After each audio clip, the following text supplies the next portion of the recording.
प्रिय दर्शकों, आप सभी का स्वागत है हमारे इस YouTube चैनल पर। दर्शकों, कोरोना की महामारी का अंत नजदीक है, लेकिन उससे पहले ब्लैक फंगस ने पूरे हिंदुस्तान के अंदर फिर एक बार तहलका मचा दिया है और कई राज्यों की सरकारों ने इसे महामारी घोषित भी कर दिया है।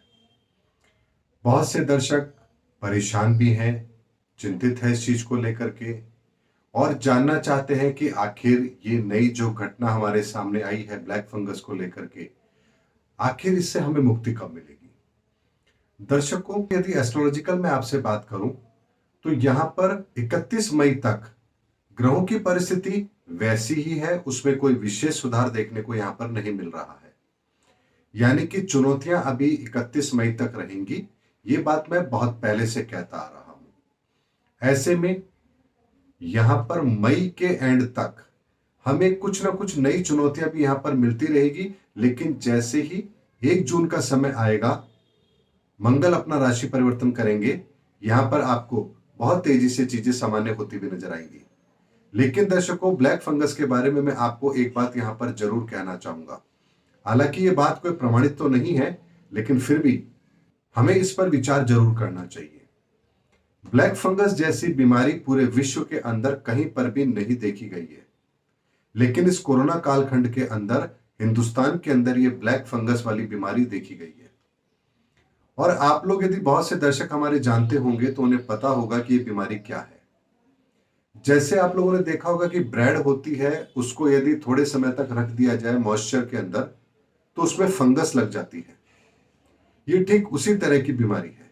यानी कि यदि हमारी नाक के आसपास अगर मॉइस्चर ज्यादा है तो इसकी संभावना बनती है। जिन पेशेंट्स को कोविड के अंदर ऑक्सीजन दी गई है उनके अंदर ये प्रॉब्लम पाई गई है, और तीसरा डायबिटिक जो लोग हैं उनके अंदर ये दिक्कत आती है। लेकिन दर्शकों, पिछले 1-1.5 महीने के अंदर सोशल मीडिया पर यह बहुत पॉपुलर हुआ था कि स्टीम लेने से कोरोना का प्रभाव कम हो जाता है, और बहुत से लोगों ने यहां पर भाप ली है और दिन में 2-2 3-3 बार ली है। दर्शकों, भाप को जब आप लेते हैं इस गर्मी के मौसम में, यदि एक बार ली जाए 24 घंटे में और वो भी 1 या 2 दिन ली जाए जब तक, तो ठीक है। लेकिन यदि उससे ज्यादा आपने भाप ली है और यदि आपको जुकाम थी, नजला था, तो यहां पर ये ब्लैक फंगस का एक बहुत बड़ा कारण भी बन सकता है। क्योंकि आप कोविड इन्फेक्टेड हुए, आपकी नाक हमेशा गीली रही है जुकाम के कारण से, ऐसे में आपने भाप भी यहां पर ली है और नाक यदि लंबे समय तक गीली रहती है तो फिर इसके ब्लैक फंगस के डेवलप होने की संभावनाएं और बन जाती है। इसीलिए कहा जाता है कि कभी भी अपने खुद के विचारों से कभी भी कोई इलाज नहीं करना चाहिए, चाहे वो छोटे से छोटा इलाज ही क्यों ना हो। मैं यदि अपनी स्वयं की बात आपको बताऊं, आयुर्वेद बहुत अच्छी चीज है, लेकिन मैं स्वयं कभी भी यदि आयुर्वेद की कोई भी दवा लेता हूं तो मुझे साइड इफेक्ट होता है, तकलीफ होती है। इवन कि आप लोगों ने सुना होगा कि काढ़ा जो होता है बुखार के अंदर, यदि कुछ जड़ी बूटियां होती हैं, सौंफ होती है, अजवाइन, काली मिर्च वगैरह, इन सबको उठा के यदि काढ़ा लिया जाता है तो बुखार उतर जाता है। ऐसा बहुत बार आप लोगों ने सुना होगा।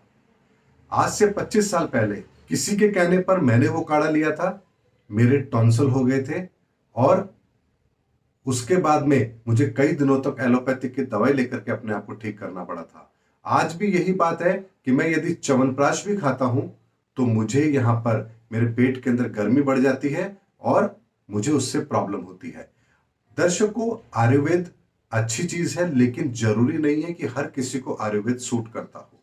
या कोई भी छोटे से छोटा उपाय आपको लगता है कि स्टीम आप ले रहे हैं, जरूरी नहीं है कि वो आपके लिए सही हो।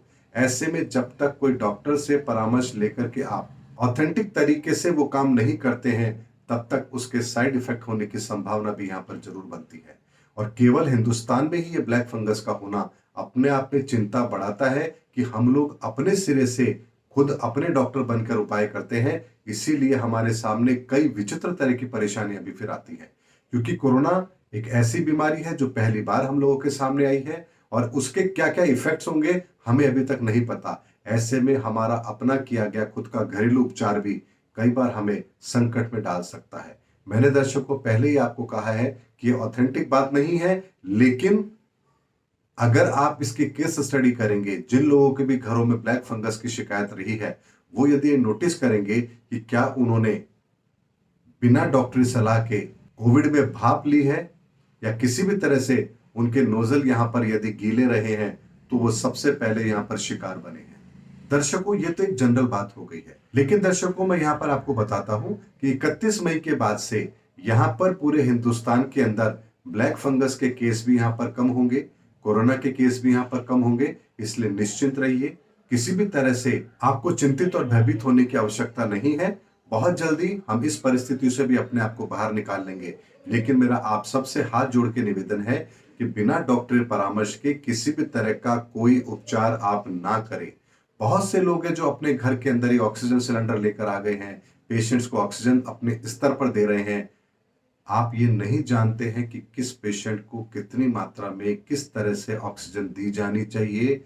ऑक्सीजन के अंदर जब आप ऑक्सीजन देते हैं सिलेंडर से, तब वहां पर डिस्टिल वाटर उसमें होना चाहिए, क्योंकि ड्राई ऑक्सीजन आपने दे दी तो नाक सूख जाएगी, और यदि साधारण पानी आपने यूज किया तो ब्लैक फंगस पैदा हो जाएगी। ऐसे में छोटे से छोटा उपचार भी आपको बहुत सावधानी के साथ करना चाहिए, और बिना डॉक्टरी परामर्श के आपको ये बिल्कुल भी नहीं करना चाहिए। लेकिन दर्शकों, हमेशा एक चीज को ध्यान रखिए, अपना इलाज कभी भी खुद को नहीं करना चाहिए। ये बहुत डेंजर स्थिति होती है। उम्मीद करता हूं दर्शकों, आपको मैंने इस वीडियो के अंदर ये बताने का प्रयास किया है कि बहुत कम दिन अब रह गए हैं। अब केवल 7 दिन का समय रह गया है, और अब बहुत जल्दी हम इन 7-8 दिनों के अंदर, यानी मई एंड होने तक, हम पूरे हिंदुस्तान को इस महामारी से बाहर निकलते हुए भी जरूर देखेंगे।